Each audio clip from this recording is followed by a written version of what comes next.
논문을 써야 되는데 뭐부터 할지 고민이 많으시죠? 오늘은 논문 쓰기, 무엇부터 할지를 말씀드리겠습니다.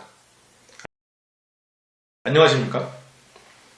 논문 쓰기 강좌를 진행하고 있는 LBC 소장 임철웅입니다. 오늘은 논문 쓰기, 어떤 것부터 할지를 말씀을 드릴 텐데요.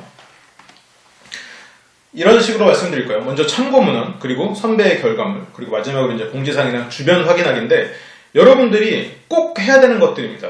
다른 논문들은 뭐 어떻게 논문을 찾아서 써라, 어떤 것이 중요하다 하지만 저는 여러분들한테 정말 실질적인 포인트를 말씀을 드릴 거예요. 내가 정말 연구실에 들어갔을 때, 혹은 내가 대학생으로 졸업 논문을 쓸 때 가장 처음에 여러분들이 해야 될 건 참고문헌 찾아보기입니다.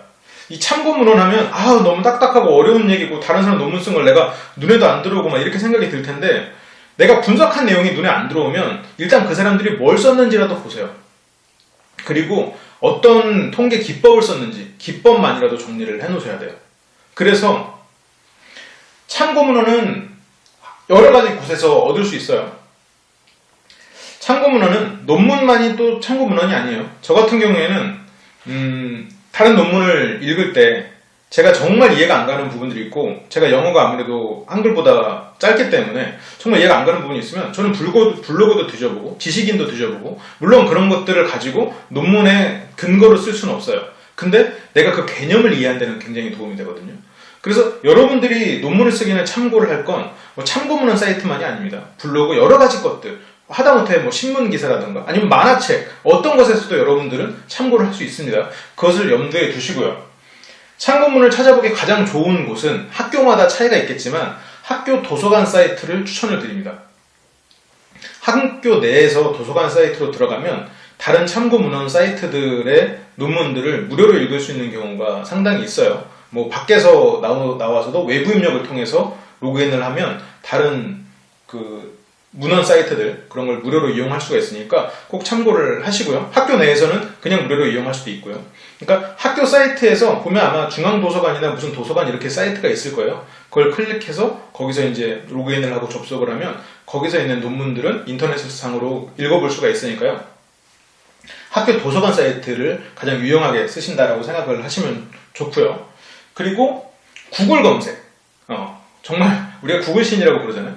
모든 자료가 다 있다고 보시면 됩니다. 근데 이제 논문을 찾는 것 자체만으로는 구글에서 들어가서 검색을 해보면 막상 본문은 볼 수 없는 경우가 많아요. 그렇기 때문에 그리고 구글에만 있는 자료도 분명히 있고요. 그리고 구글에서 조금 힌트는 제목을 치고 그 다음에 한 칸 띄고 파일 타입, 영어로 파일 타입, 그리고 콜론 점 2개 세로로 있는 거 있죠. 거기다가 뭐 HWP, 한글 파일이죠. 그 다음에 워드 파일, 그 뒤에 이제 DOC겠죠. 워드 파일은. 그렇게 파일명을 넣으면 그 파일명에 해당하는 것만 검색이 되져요. 뭐 다 아실 수도 있겠지만 좀 힌트를 드리는 거예요. 그러니까 논문에서 내가 뭐 운동량이라고 했으면 운동량이라고 구글에서 검색을 하시면 운동량 그리고 띄고 그냥 학술자료 이렇게 쳐도 나오고요. 학술자료들이 나오고 내가 거기서 한글 파일로 된 것만 모아보겠다. 그러면 운동량 치고 한 칸 띄고 파일 타입 점 2개 있는 거 찍고 그 다음에 뭐 한글 파일이면 HWP겠죠. 그런 식으로 검색을 해보시면 바로 다운로드 받아서 볼 수 있으니까요. 근데 이제 구글에서는 아무래도 사이트가 유료 사이트에 있는 자료들은 다 볼 수가 없는 경우가 많기 때문에 학교 도서관 사이트를 참고하시는 게 좀 더 좋다 라는 거 말씀을 드리고요.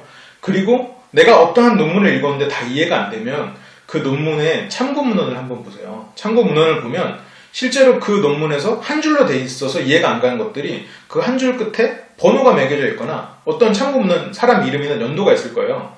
그래서 그거 뒤에 참고문헌 다시 보면 원래 원문에도 참고문헌이 있거든요. 그런 식으로 타고 들어가서 원문을 읽어보면 원문이라는 게 영어라는 게 아니라 원래 그걸 썼던 사람 그 내용을 읽어보면 좀 더 이해가 되는 경우가 있거든요. 근데 이제 내가 이렇게 많은 걸 읽을 시간이 없다 그러면 이제 처음에 학교 도서관 사이트를 이용하는 것. 개념이 이해가 안 될 때는 그 개념 자체를 그냥 블로그나 좀 더 쉬운 사이트들, 위키피디아나 이런 데 가서 일단 개념을 이해하고 참고문헌을 보면 또 좀 이해가 또 돼요. 그런 식으로 접근해서 들어가십시오. 영어 원문 도서만 있다. 번역서 중에서 비슷한 걸 먼저 읽어보십시오. 그래도 이해가 안 간다. 예를 들어 내가 통계를 너무너무 못한다. 그럼 통계가 주제인 만화책부터 빌려서 읽으세요. 만화책부터 한번 보고 그러면 재밌을 거예요. 재밌게 먼저 통계에 대한 개념을 잡고 통계에 대한 뭔가 읽으면 그 다음에는 한 단계 더 보일 겁니다.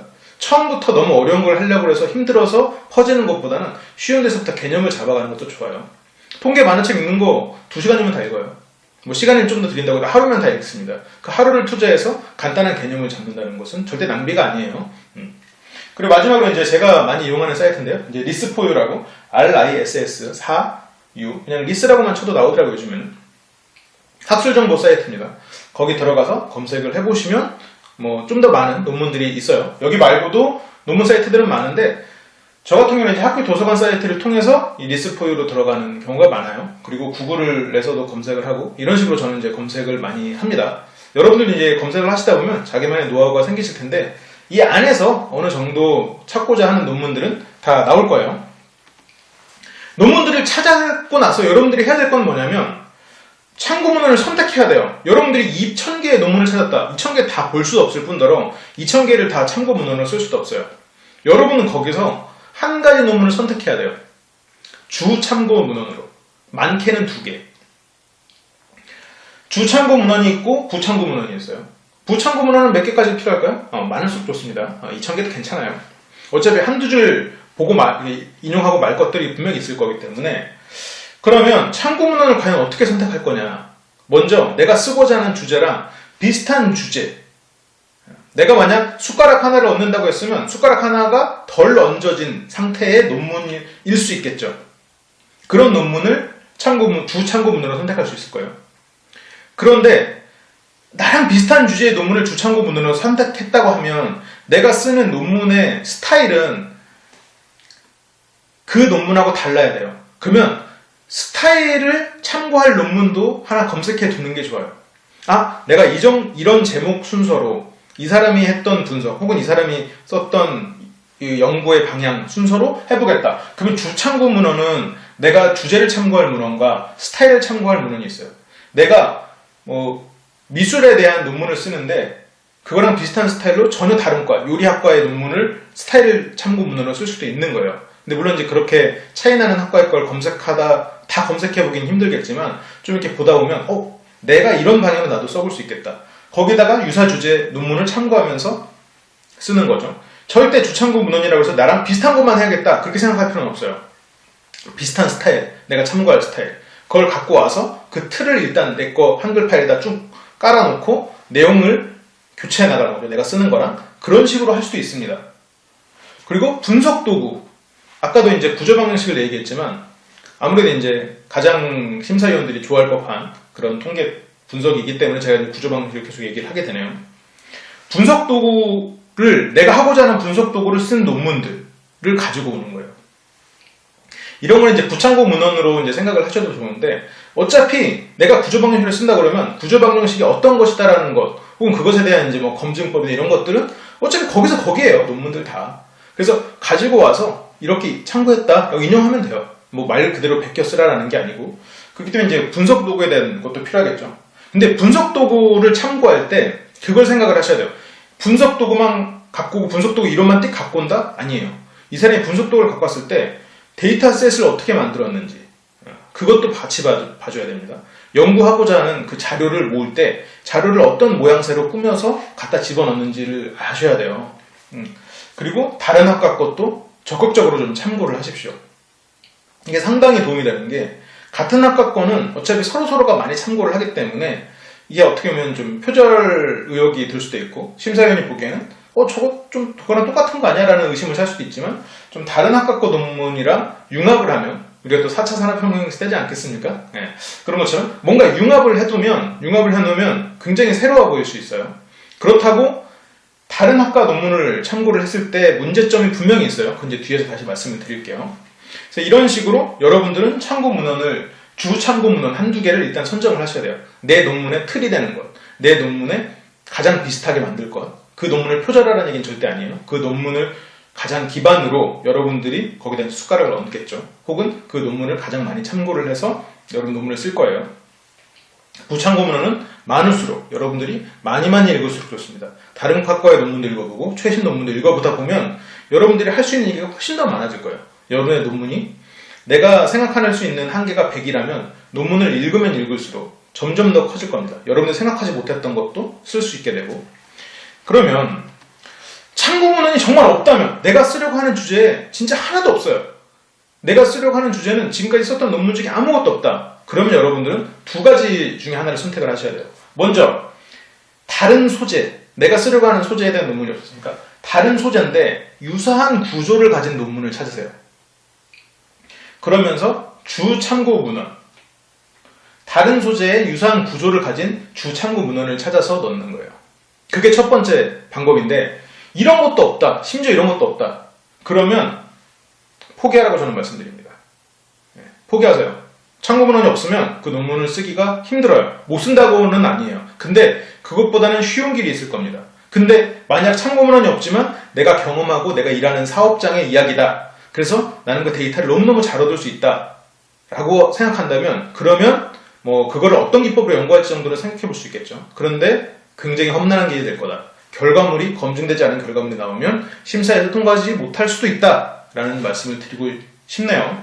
그래서 참고문헌이 없다. 그러면 포기하는 것도 생각해라. 라는 것을 말씀을 드릴게요. 너무 차갑나요? 여러분들이 나중에 헛발 디뎌서 다시 걸어오는 것보다는 미리미리 이런 것을 차단하기 위해서 이런 힌트를 드리는 거예요. 그리고 논문을 쓰시는 분들이 많이 간과하는 부분 중에 하나인데 논문을 쓸 때 가장 중요한 게 뭐냐면 여러분들이 연구실이 있잖아요. 혹은 대학생이라면 여러분들의 학과 선배들이 있을 겁니다. 그 선배의 논문을 적극적으로 참고를 하셔야 돼요. 왜냐하면 여러분들 연구실의 선배 혹은 선배의 논문이 통과된 것은 그것을 통과시켜준 심사위원은 곧 여러분들의 논문을 심사할 분들입니다. 그렇다면 내가 그 정도 선배 논문을 보고 내가 그 정도 수준을 맞출 수 있다면 그 정도 범위에서 논문을 쓸 수 있다면 그 논문은 통과될 가능성이 크다라는 거예요. 내가 내 논문의 수준과 범위를 가늠할 수 있는 거죠. 내 실력으로 이 정도 수준까지 못 쓰겠어. 그럼 빨리 전문가에게 도움을 요청해야 됩니다. 안 될 것 같으면. 두 번째로 지도교수, 즉 심사위원의 스타일을 알 수 있어요. 아, 이렇게 쓰면 되겠구나. 이런 방향으로. 이런 걸 선호하는구나.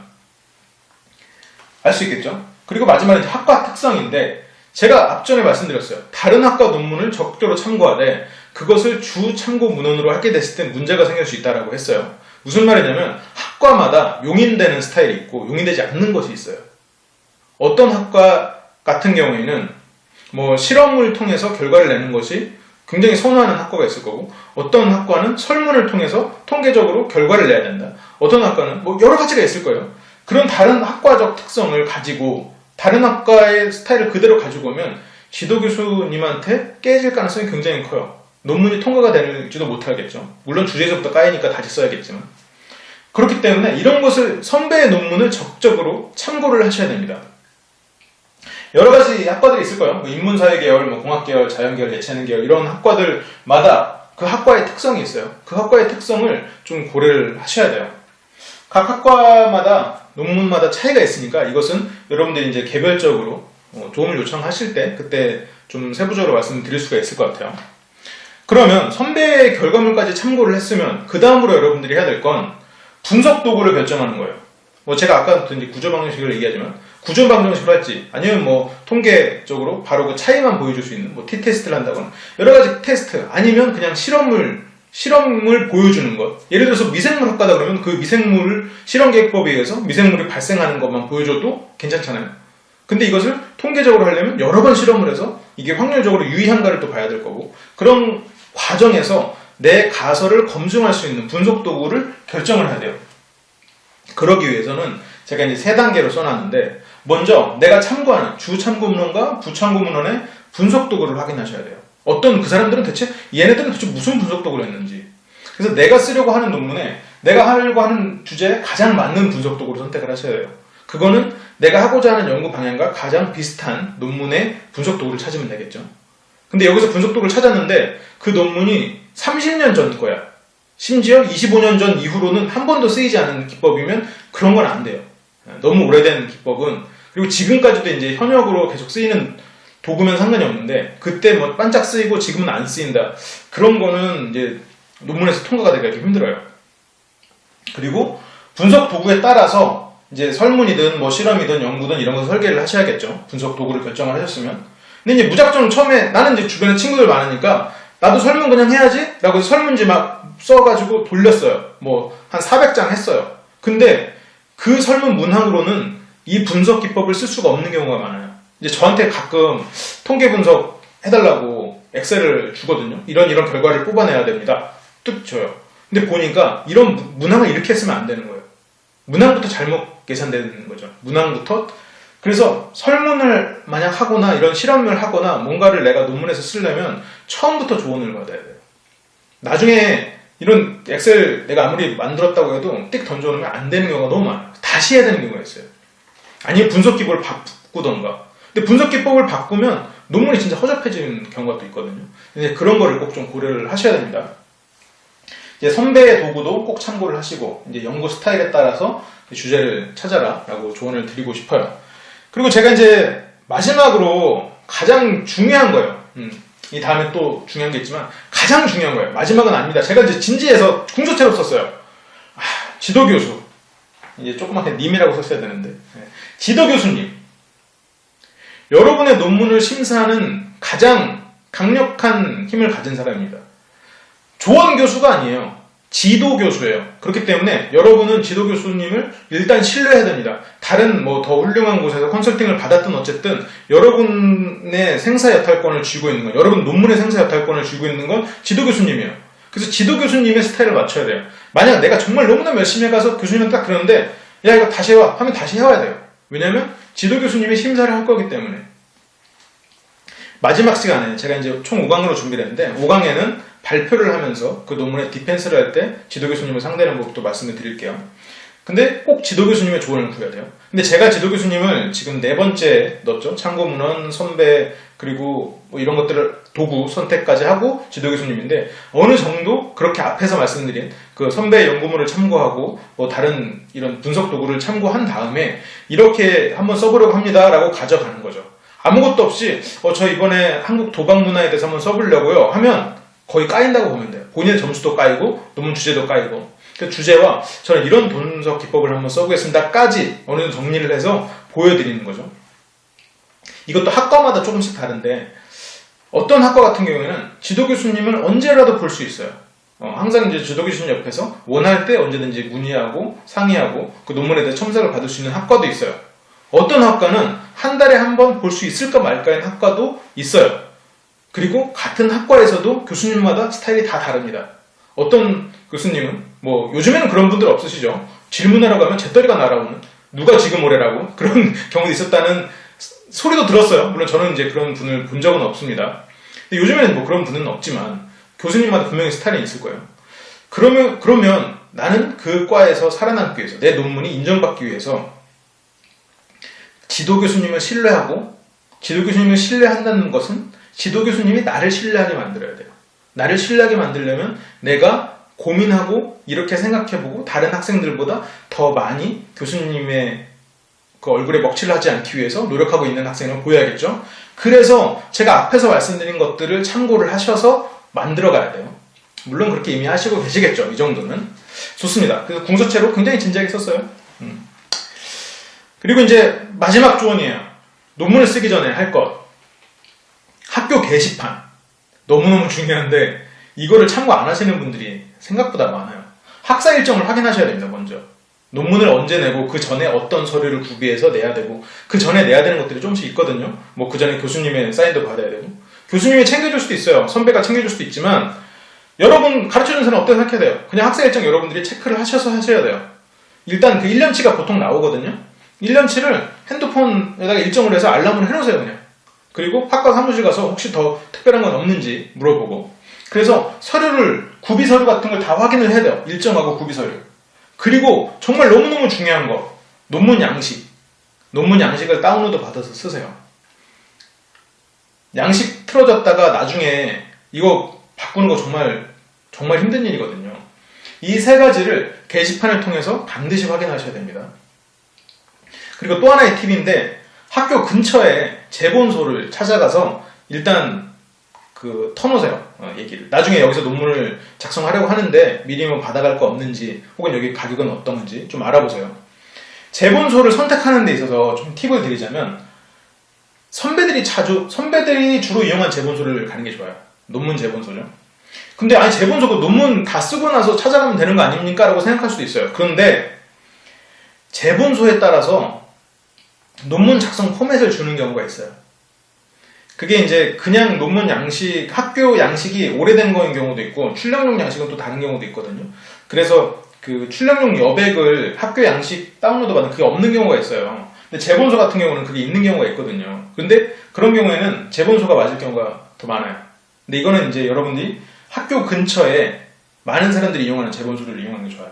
그렇기 때문에 일단 무조건 싼데 이런 데보다는 제본서 자체에 경험이 많고 거기서 심지어 어느 정도 첨삭도 가능한 그런 사람이 있는 제본서가 좋아요. 훨씬 더 도움이 될 겁니다.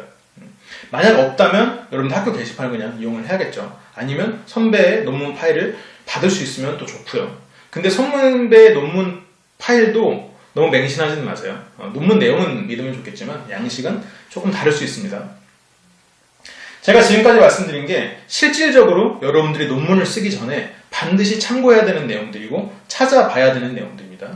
논문을 실제로 타이핑을 하기 전에 아까도 지도 교수님을 찾아가야 되고 지도 교수님 찾아가기 전에는 여러분의 논문의 주제와 그리고 참고 문헌들을 통해서 어느 정도 틀을 잡아서 그리고 분석 도구까지 해서 지도 교수님 찾아가고 지도 교수님한테 OK가 떨어졌으면 혹시 OK가 늦게 떨어지면 게시판부터 확인을 해야겠죠. 일정 같은 거 정리하고 제본소 가서 양식을 받아서 쓰기 전에 거기다 양식에다 그냥 쓰세요. 좋습니다. 오늘 제가 준비한 논문을 쓰기 전에 여러분들이 반드시 해야 될 것에 대한 내용은 여기까지입니다. 실질적인 도움을 드릴 수 있도록 최대한 집약적으로 그리고 제 경험 그리고 제가 지도했던 학생들을 그런 사례들을 통해서 여러분들이 가장 간과할 수 있는 부분들을 정리를 해봤어요. 만약 더 많은 도움이 필요하다면 개그블랙 네이버닷컴 GAG 네이버닷컴으로 연락을 주시면 도움을 드릴 수 있도록 하겠습니다. 지금까지 LBC 소장 임철웅이었고 논문 쓰기 강좌는 다음 시간에 또 계속됩니다. 지금까지 시청해주셔서 정말 감사드립니다.